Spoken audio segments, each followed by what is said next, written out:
Next. The reason why the topic today was referred to as liberalism as religion, and this is a really interesting quote. I'm going to read it out. It says, "Theories of modernization are not scientific hypotheses, but theodicies, narratives of providence and redemption presented in the jargon of social science." What we're saying is that liberalism, the reason why it's been able to have this perceived epistemological upper hand on the religious narrative, not just the Islamic one, is because it seems like you're speaking scientifically when you're talking about secular ideology. What we've been able to show today, ladies and gentlemen, is that that is not the case, and that the first principles of liberalism are unfounded, unsubstantiated, unproven.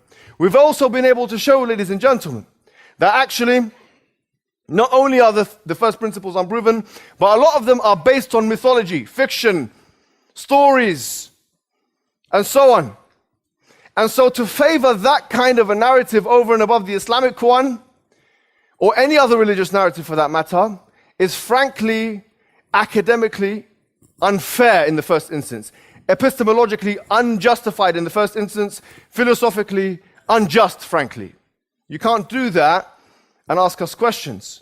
So before any questions are asked from a person who claims to be a liberal, who might be now thinking that they have found the ultimate truth, how can you prove liberalism as an objective moral standard, number one, from a scientific perspective or otherwise, or from a rational first principle perspective? Number two, why do you expect us to believe in your myth? Why? Even your philosophers that propounded that myth didn't believe in it fully themselves. They didn't conduct any scientific experiments. Number three, do you not realize that it's as conceivable on a contractarian understanding of liberalism to have as much punitive law as could conceivably be the case in an Islamic state with all of the punitive laws being implemented? So if that is the case, what do you have to offer us? What is modernization? Why should we be like you? What have you got for us? The answer is, really, you have nothing for us. Sorry to say, and to be blunt. You have nothing to offer. Liberalism has nothing to offer Islam. That's the answer. Liberalism has nothing to offer Islam. There's nothing there for us. Everything that's conceivable in liberalism can also be potentially conceivable in Islam, and vice versa, in terms of punitive laws and so on. So what's the issue? Now they'll say human rights. Human rights, and I'm going to say this once and everyone should remember it. Human rights is a metaphysical construct which cannot be actualized in the real world. It's impossible to have an actualization of human rights with the existence of social contracts. You can never have ultimate freedom of anything. That's nonsense on stilts, as Jeremy Bentham said. It's impossible. Now the answer is this, that liberals will say, we define the extent to which freedom of speech, expression, and so on, thought and religion should be exercised in a state in accordance with democracy, or this or that or the other. But those things themselves are problematic because they, number one, could be in conflict with liberalism, and number two, could bring out results like Hitler, which, retrospectively everyone looks back and says, how immoral was he? In sum, therefore, what I want to say is, the question needs to be questioned.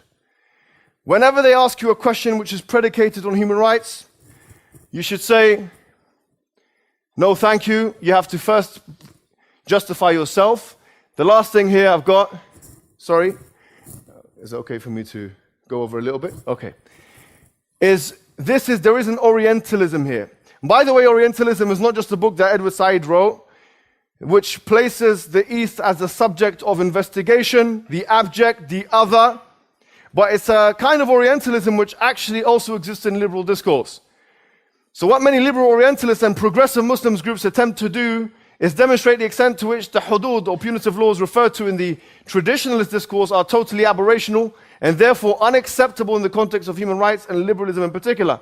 From this adduction, Muslim minorities in the West who have no intention of bringing to life such abstract rulings are further abject to social imagination of large swathes of the majority of populace. In other words, really and truly, all of those punitive laws of Islam have nothing to do with the Muslim minority existence in the West. we have no intention whatsoever of implementing any of the punitive laws in the Western world. But those laws are used as an ammunition against a minority, which produces an irony, frankly. The irony is, use those things to instill fear in the majority in order for you to juxtapose yourself or define yourself against the Muslim minority. And that is, frankly, a tyranny of the majority type logic, which liberalism itself came to dismiss. Irony. It's an irony. Almost all liberal thinkers talked about tyranny of the majority. Now you have this guy, what's his name? Geertz. What's his first name again? I don't care about his name, Wilder. Whatever his name. He's talking about attacks for women wearing a headscarf and this.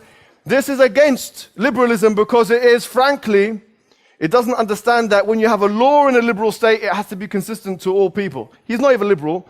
His party is called the Freedom Party. You should take this ammunition, and it's not physical ammunition. No, take it's intellectual bullets and shoot this guy and others. Not physically. Not physically. Intellectually. Where should I aim? So I'll end with that. Okay. Jazakum Allah khairan. We'll open up for questions and answers.